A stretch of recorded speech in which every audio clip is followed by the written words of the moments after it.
you guys obviously didn't have a spring. You've got a couple new pieces to that offensive line room. Just how behind the eight ball do you guys feel not having had that time in the spring to kind of set a foundation where you can hit the ground running come training camp? Yeah, I mean, it's definitely a unique challenge, especially given the fact that there's going to be some, new young guys, rotating through different groups and at different positions. Um, but it's a challenge that, every team's dealing with right now. And the one thing that we were able to do that I think we did do was do a great job on our Zoom meetings. The coaches did a great job and kind of with that virtual learning to get us as far ahead mentally as we possibly could. So it's going to be a unique challenge. I mean, it's a challenge for all of us. It's a challenge for me. This is going in my 5th year, but to not have been out there in a football setting is different. But every team's going through it. So we're all presented with the same challenges, and it's going to be interesting to see once we get going on the field. Kind of what does everything look like. So, but I think our coaches and all the players did a good job of maximizing what we could do on the platform that we did have. Go Justin next. Hey, Taylor, I think we all know you work with LaCharles in the off season every year. And I'm sure you're trying to polish all the corners of your game, but was there a particular focus that you really drove in on this off season? I know a big thing, as you've played more and more years, is to maintain your strength levels while maintaining your health. That's going to be a huge thing because you can go in there and try and chase numbers in the weight room, but if you get injured, that's going to be something foolish to do. So, a huge thing for me was just getting back to mobility. So I'm able to put my body in the best positions to do my job. And then, one thing, if anybody's ever watched any of the videos of training that we do there, everything's boiled down to be simple. It doesn't make it easy, but simple concepts that you can replicate over and over and over again and be efficient in your movements. I would say that's another thing that is huge is efficiency, and no wasted movement was a big thing. So, obviously everybody knows that I love training there, and I think it's really good for me. Go Mike Rothstein. Hey, Taylor, how are you? Good. I have 2 questions for you. First is, has the COVID pandemic changed how you view your contract or any negotiations that might be happening with that, or what conversations are like around kind of your future beyond this year? Yeah, I mean, it's just kind of uncharted territory for everybody, for the organization, for my agent. At this point, I'm just, every day is new for me right now in the building. So I'm just trying to get that figured out at this point, and just having a level of understanding that it's a complicated situation, and it's not like every other year before where guys would be going into free agency and everything is normal and business as usual. So just to be adaptable with that situation and kind of take it day by day, because you don't really know what the situation is going to be. I know they're talking salary cap, all that stuff. I mean, I don't even pay attention to a lot of it because, if I'm not playing good ball, me knowing all that information doesn't even matter. So, at this point, I'm just doing what I can, given the protocol and the phases that we're given, to put myself in a position to play good football, and then, hopefully that'll take care of itself. But it's strange. It's strange. Initially going into the offseason, having an expectation of how things were going to go. From hearing from, friends, former teammates, how negotiations went. But again, uncharted territory for, not just me, but the organization. They're trying to handle it the best they can too. And, just doing the best we can to play good football once we get out there. So did you, just to kind of follow up on that, did you anticipate maybe having something done by now then if COVID had not happened, or was that never really on the table? I didn't really have any expectations on when something would be done or if something would be done. But I just heard in the past kind of a timeline on when conversations would start. And again, with all the COVID and then the protests and things like that. There were a lot more important things for us as a team to focus on. And I'm great with that. We had great conversations as a team about COVID, great questions about how to keep your family healthy, great questions about protesting and activism. We had great conversations about that. So no skin off my back about it. And like I said, I had an idea of what it was going to be like, but we're in a different time than I was now, than I was then. So just to be clear, have those negotiations started or no? Like I said, I think way back in the spring, like we had initial conversations of, you know, we like you, kind of courting, I guess, to put a weird word in there. But you know, again, it's something that I'm kind of letting my agent handle that for now. Because like I said, for me right now, if I don't play good ball, none of that's going to matter, especially given these weird times we're in. Hey, appreciate it, Taylor. Yep. Kyle, Mikey. Hey Taylor, thanks for your time. I got two for you. One's a follow-up, not to belabor the contract thing, but just a quick follow-up for clarification. Are talks ongoing right now? Are your people talking to the Lions right now about a contract? I have no idea. I'd have to call my agent and see. Fair enough.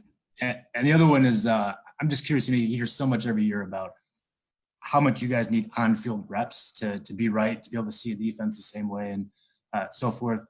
Across the league, with how little practice time you guys have had this year as an offensive line on the field, do you think that there will be a deterioration of play across the league when it comes to offensive line play this year, just with how little practice time you guys have had?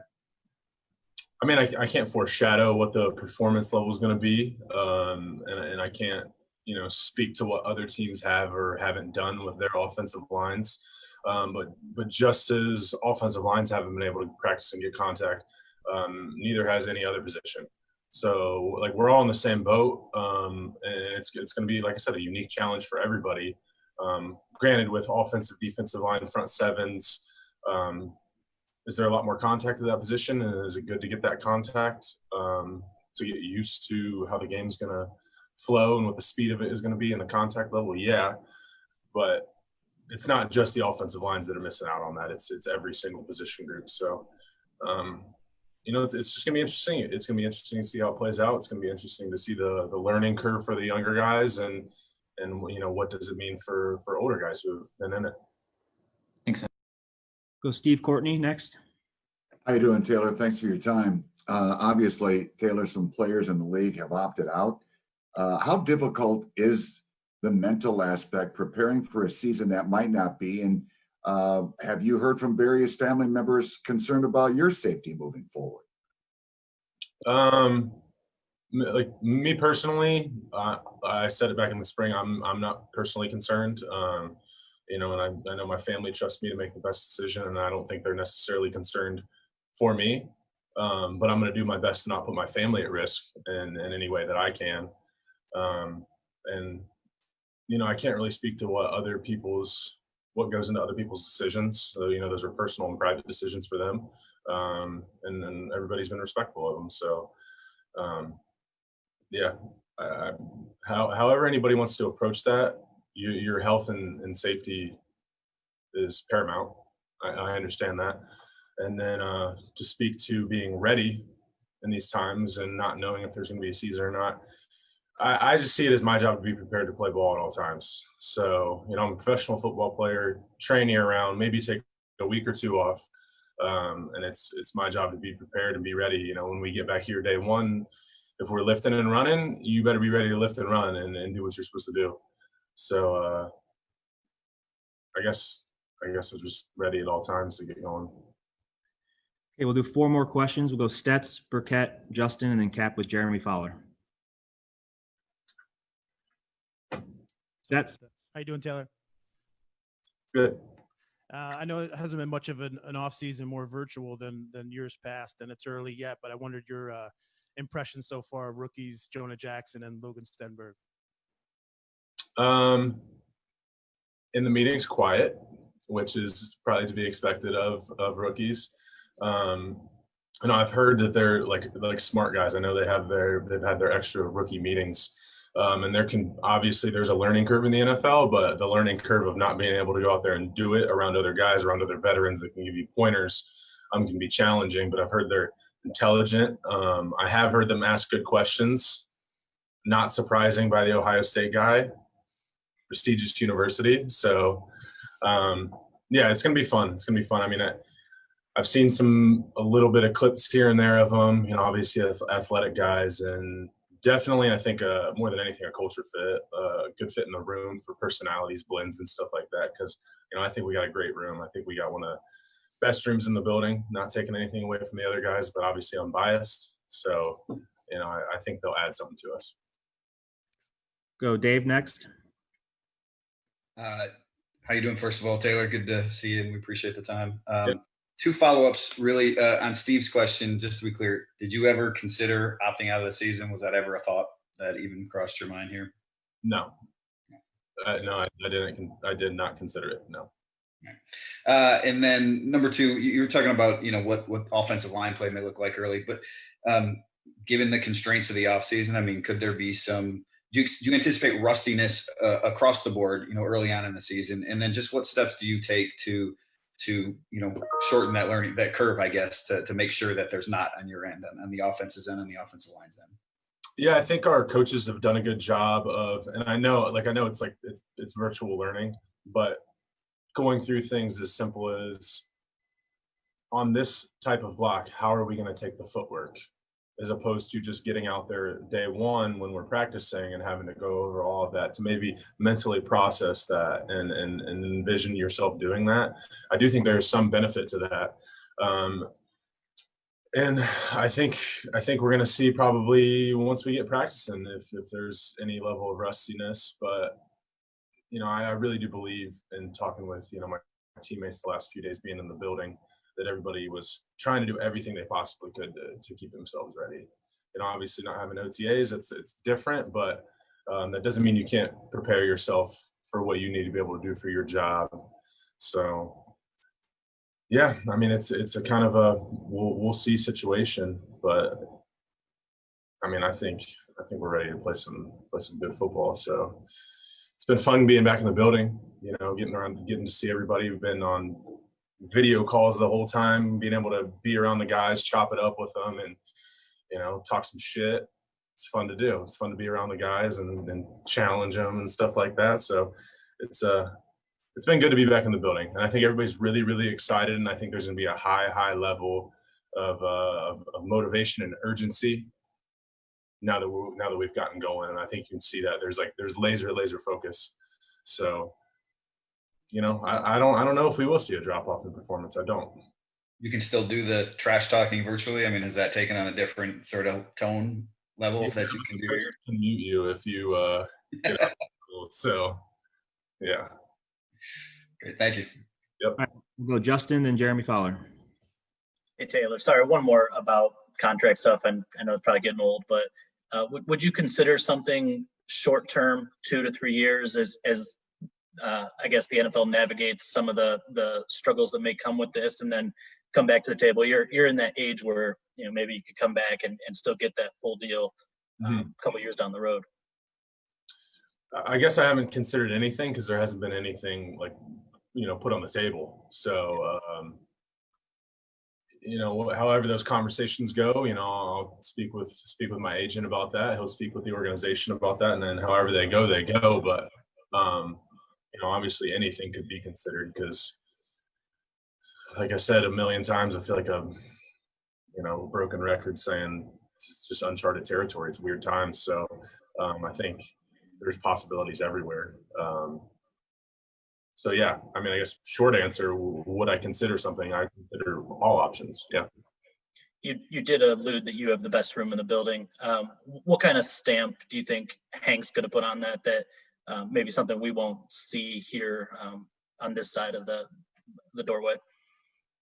Well, I think the one thing about having Hank transition in is that he's been the assistant O-line coach for the last couple of years. So he obviously knows the guys in the room, and there's a level of familiarity, and there's, the guys are comfortable around him, comfortable to ask questions. And obviously he played for a long time, I think 11 years. So he's going to have that insight for the guys, especially playing on the inside. From a player's perspective, how do I coach this to them? Because he did play. And then just seeing how he goes about our meetings so far. And I've known this from him being the assistant O-line coach. He's very, very detailed with how he has plays drawn up, with how his concepts are worded towards us, with how his technique is worded in his presentations. So I think it'll be great, and I'm super excited for him. And we're all we were so excited when he got that job. So he deserves it, because the dude works really, really hard. We've seen all the hours he puts in as the assistant line coach behind the scenes. So we're excited to have old Hank. All right, Jeremy, last question.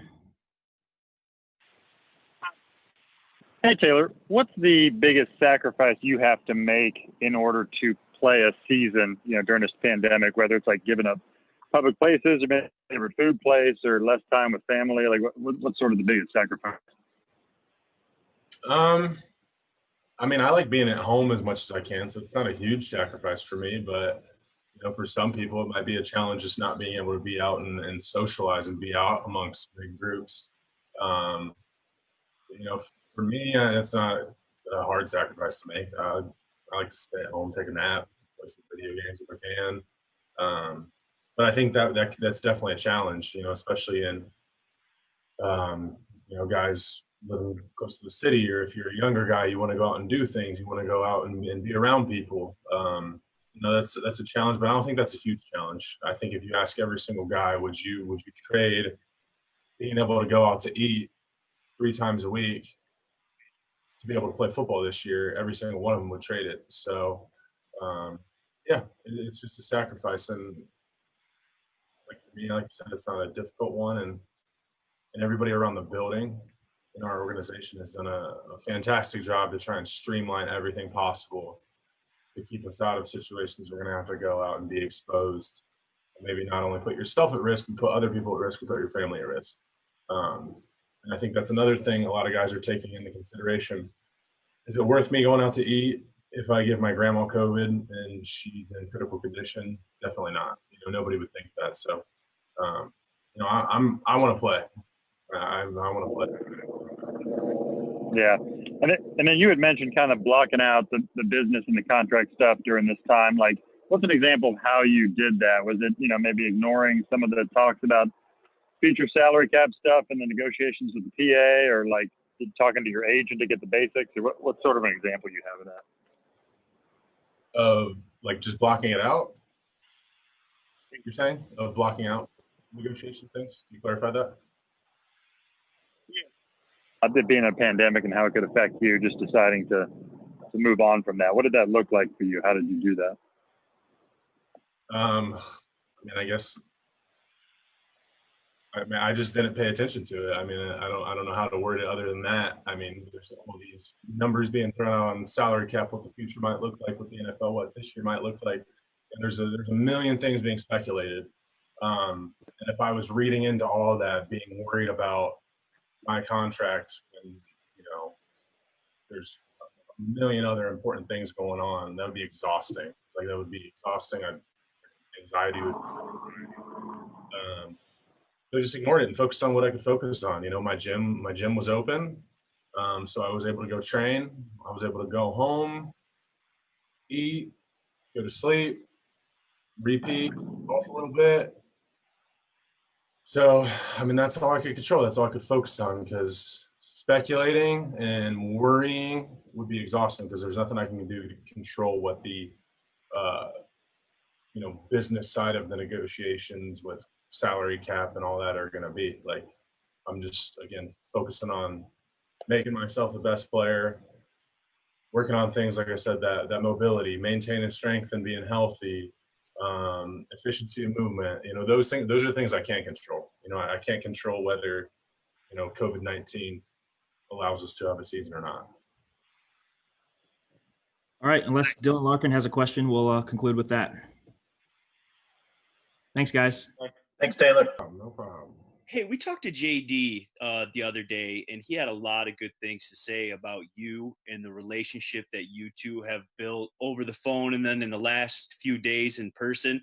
Just curious what you think about him, and that friendship that you guys are building, and how that can maybe transition, on the field playing next to each other. I think it's a great thing. It was kind of different at first, with everything being virtual, but we kind of we kind of like locked in, we clicked up, immediately. It didn't take long. He's a professional, I'm a professional. We're both linebackers, and I think we all trying to achieve the same goal. As my brother, from another mother, like I said, we in here working together.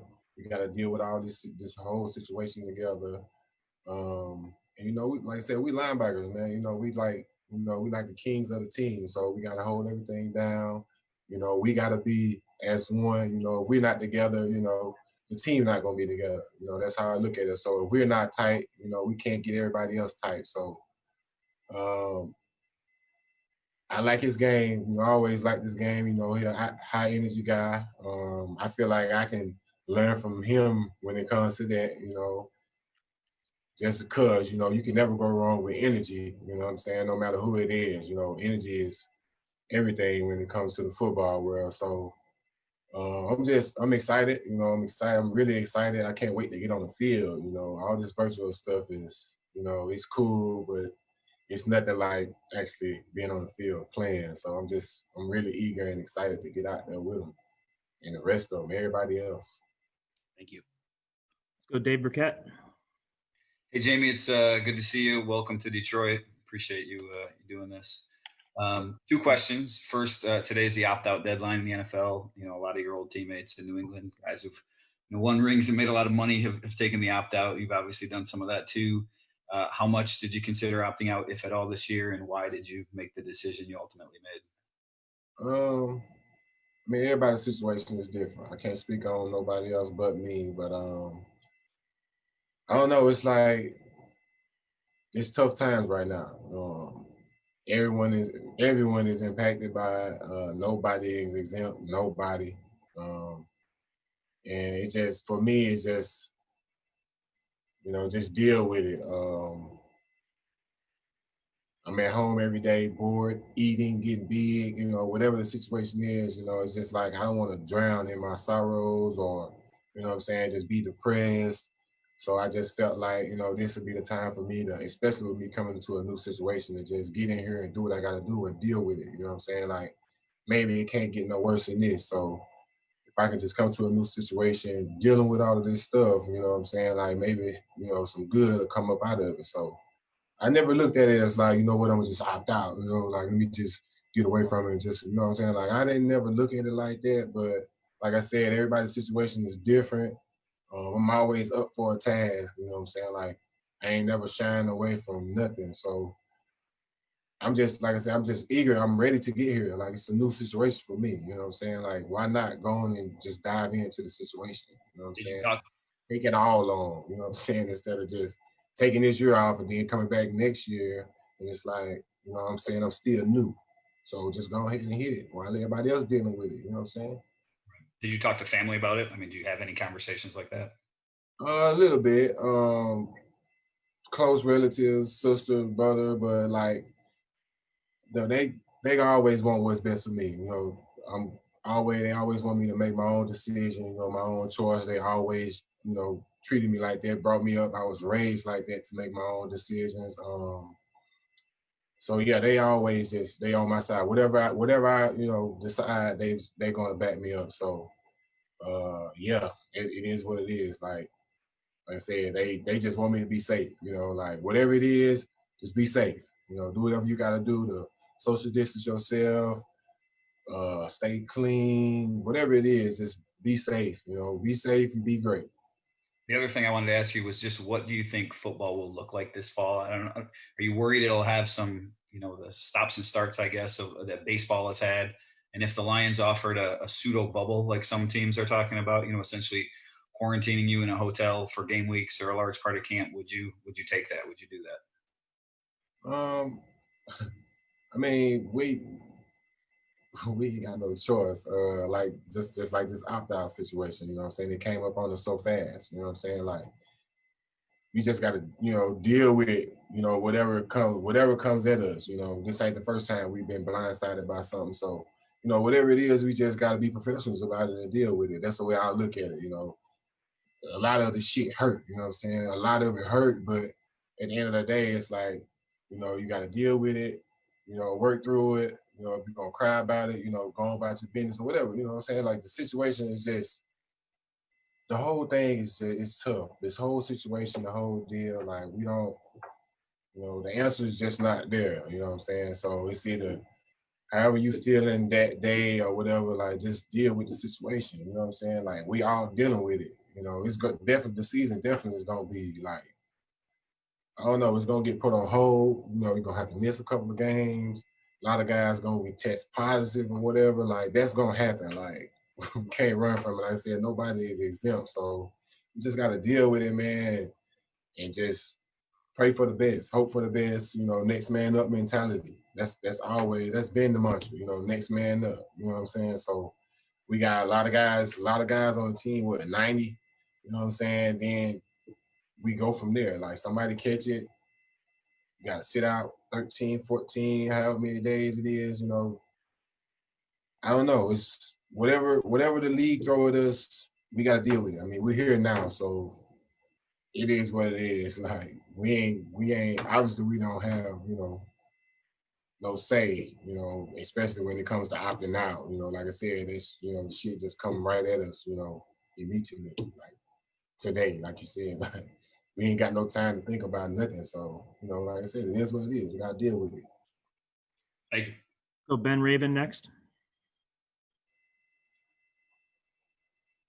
Sorry about that. Thank you for the time. I'm gonna kind of piggyback off of Tim's question here, and just like the way JD was talking about you guys' relationship the other day, it made it sound like you guys have been teammates your whole life, and just kind of like how important, and just like to your confidence playing next to this guy you never played to, you were able to develop a relationship like this, quarantined in different parts of the country for most of the summer. Like how important is that to you, just getting with him now physically? It's easy, man. We professionals, man. We all pros. We all got a job to do. We take our job serious. It shouldn't take, much. If you really serious about your job and your professionalism, it shouldn't take much, right? You know what I'm saying? So no matter what it is, what the situation is, we all coming in here to do our job. You about your business, I'm about my business. Let's handle business. You know what I'm saying? So no matter if we've never met, you know what I'm saying? Like all the first conversation, as long as we have a good, deep first time conversation, like, we about our business. Let's handle our business. And since we've met, we've been in the building, it's been even better. You know what I'm saying? So it really don't matter because we never played together. It's really all about conversation. It's where our mind's at. It's about our, professionalism, how we handle our business, how we go about our business inside the locker room, especially with everything going on. We have to be professional. Just like now, like, social distancing or whatever, so I just feel like he's a true vet, I'm a true vet, you know what I'm saying? He's carrying himself well. I'm trying to carry myself well. We're all doing what we have to do. And that's why our relationship is, it is what it is because of that. So like I said, I'm just grateful. Appreciate it. We'll do 3 more questions. Mike Rothstein, Ken Brown, and Wojo. Hey, Jamie, thanks for doing this. I want to follow up on another question and really your answer about the opt-out situation. You say it came up really quickly. If you had had more time and if the NFL and the PA had figured this out, say in June, do you think that you maybe would have made a different decision? And do you think more players around the league would have chosen to opt out because they would have had more time instead of coming in camp? I don't know. It's kind of like I said, it's hard because you got to live day to day. It's a day-to-day thing, man, with this situation that we're living in. So it's kind of like I don't know how close it's going to hit home. You get what I'm saying? Like my son might get it, sister, whoever. You know what I'm saying? Like I don't know, one of my teammates. Like somebody close to me. I don't know who might get it. I might get it and I might be just down bad, like, real bad, like, sick as a dog, can't breathe, can't do anything. Like I don't know. And it just might, the next day I just might, you know what, maybe I need need to sit down, take care of my body, do this, do that. Like, you never know the situation. So obviously, if we had more time, that's, you know, it's good for the players, you know what I'm saying? But we don't have, you know, we didn't have much time, you know, like I said, it is what it is. You got to deal with it. We in it. Now we in it. So we just got, like I said, we got to deal with it. But if we had more time, I just feel like it would have been way more comfortable. You know, a lot of guys would have had more comfort. We would have, you know, really just had time to think, you know, think things through. Like, we already dealing with a lot, just like everybody else. So with us just having to report and come in and deal with the new situation, the way all the facilities are, you know, they got all this stuff super nice around here. It's like, it's crazy. Like, just inside this building, you know, what they doing for us is like, it's amazing. Like, it's just, it's definitely amazing. Like, sometimes I just think like maybe we should do this all the time, you know, how they got stuff around here, but like, it's pretty dope. So yeah, I just, like I said, I just feel like we have more time, it'll be, you know, that's just better for the players, man. You know, clear our minds, keep our minds and our heads clear. Kind of following on the time thing, in Major League Baseball, you can theoretically opt out whenever. We saw Jonas Cespedes opt out this week in baseball. If you don't opt out today, you can opt out. Do you feel like players still try to find a way out if all of a sudden, like you said, a son, a daughter, a parent gets sick, but it's not to the level NFL says? Like, how do you think as a player you can handle that? Because that puts you in a difficult situation potentially. That's the problem. That's what I'm saying. Like, you know, we don't know how close it's going to hit home, and we don't know the impact that it's going to have when it do hit home. You know, if it do, just, you know, Lord bless us, you know, in ways that it don't. But just if it does, then we don't know. You know, we don't know how we're going to handle it. It's just like anything, any situation, you know, whatever it is, we don't know. We can say how we're going to handle the situation, but if the situation ain't happened yet, we don't really know how we're going to respond. So I just felt like we needed more time. We need more time. And now that today's the deadline, still later down the road, it's still going to be a problem because, you know, it's a lot of guys, like I said, emotions are really going to come out if it hits home and affects people that very close to them or, you know, somebody that's near and dear to them. Like, people's going to want to opt out, you know, regardless of the deadline date. Like, it's not going to mean anything because it's serious. You know, we're humans at the end of the day. We all have a voice. We all have opinions. Like, you know, we get it. We're professionals. You know, we have a job to do. But at the end of the day, we have, you know, we're here. We're human. You know what I'm saying? Like, we get injured just like everybody else. You know, we're not just robots out here. We're not unbreakable. You know, like, we get injured just like everybody else. So, time for two more quick one, guys. Ken Brown, then Wojo. Hey, Jamie, how you doing? What's going on, boss? All right, couple questions.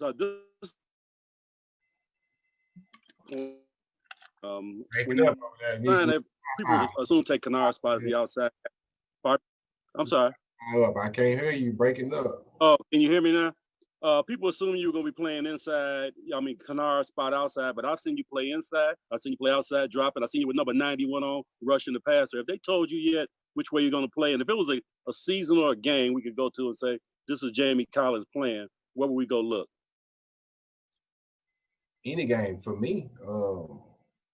I feel like I'm doing what I got to do every year, every game, every season, despite what happened, you know, despite where I'm at. Like, you can go check my stats. You know, my stats is through the roof, you know, every season. It's like, you know, it is what it is. You know, inside, outside, like I said, this is my job, man. I'm here, you know, doing what's best for the team. I just want my teammates to know that I got their back. You know, whenever they need me, I'm there. You know, and hopefully I can say the same about everybody else. But, you know, it is what it is, man. They put me inside, I'm going to play inside. They put me outside, I'm going to play outside, you know, because that's me anyway. You know, I don't like to, you know, I'm kind of like, you know, when it comes to the ball, I'm kind of greedy. So I like to switch it up every now and then, you know, and hunt for the ball, you know. I like to rush the passer, but sometimes, a lot of times, I like to catch interceptions too. So I do whatever, whatever it is. They want me to play safety, I drop some weight to play safety. So like I said, it's my job. Whatever they pay me to do, I'm gonna do it. Wojo, last question. Yeah, Jamie, you mentioned about all the protocols in the building, that they've done a great job, safety measures and everything else. As a veteran, do you also look at your teammates and make sure they're being responsible, younger teammates, whatever, because some of the violations of protocols have been people leaving situations that they shouldn't be in. How do you handle that with your teammates? We just hold everybody accountable, man. We just, like I said, hope and pray for the best, because we all grown men. Everybody grown around here. Everybody got families. Everybody got their own responsibilities. That's how we become, a brotherhood. You hold your brother accountable. You can't always hold his hand, walk across the street. You know what I'm saying? I need to know you're gonna do the right thing when I'm not there. I know you're gonna do the right thing when I'm there. I need to know if you're gonna do the right thing when I'm not there, and that's what's really important. And you harp on that so much, it's just like, if I do wrong, I'm gonna feel bad, or it's gonna be like I let myself down, I let them down. How am I gonna win them back over? It's just a lot of stuff that go through, because I look at that the same way, as for me, like growing up or whatever. So I don't want to be that guy. Like, I don't want to just be the oddball to just go out, I don't know, to the club or whatever, you know what I'm saying, and to catch some, and bring it back, to my teammates, and spread it around the building. I never want to be singled out, put it like that. I'm always a guy that's, I'm always in the shadows, I'm not a, guy that's looking for the spotlight. Like I said, I'm under the radar. I try to move. I'm a private person. I try to move on the radar as much as I can. So I definitely don't want all my teammates looking at me, with side eye, just because I messed around and, let the team down for, immature reason. But, like I said, it's a mistake. We all got to make mistakes. They young guys, we all bump our head every now and then, but it's what you do after. And, it is what it is. Veterans do the same thing. It is what it is. Like I said, it's just what you do after. It's how you feel. It's your soul. It's whatever. That's on your shoulder. It's how you deal with it. If you don't care, then that's bigger than all of us. That's the problem that you have to deal with. So I don't know. Like I said, I never want to be that guy. Like I said, I'm so under the radar. I'm so private. I don't want everybody looking at me sideways for something, so stupid. So. All right, guys. Thanks for the time. Thank you, Jamie. Yeah. Thanks, Jamie. Who that was? Wi-Fi messing up over there. I couldn't hear. Thanks, Jamie. You gotta get that fixed.